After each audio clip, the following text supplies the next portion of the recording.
favorite places to start with a hinge is a tall kneeling hip hinge. This is great early postpartum because we're spending a lot of time on the ground with baby, but we're also thinking about lengthening the glutes and maintaining this rib cage over pelvis connection as we're practicing our hinge. So you can come up on your knees, you can put a foam pad or a towel if that is uncomfortable for your knees, and I want you to first just get familiar with where your rib cage and where your pelvis are sitting. And I'm going to take my fingers like so, and I'm going to kind of connect the bottom part of my rib cage and my pelvis. So I'm wanting to maintain this rib cage over pelvis stacked position. If you're here and you notice you're like this, then I want you to just take note of that. Exhale, and just gently allow your ribs to fall. Watch that you're not clenching your glutes and shoving your hips forward. Just relax, unclench, and allow yourself to be natural.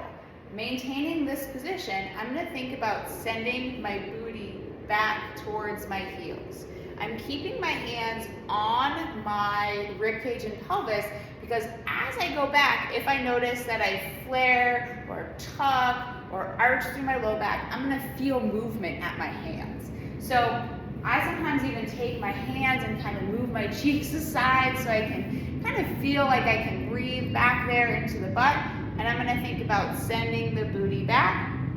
And once we get here, we want to watch that we don't tuck, we don't arch through the back. You're thinking about keeping the sits bones spread and just allowing, if you had hands on your booty, allowing your hands to grow as your glutes will go back.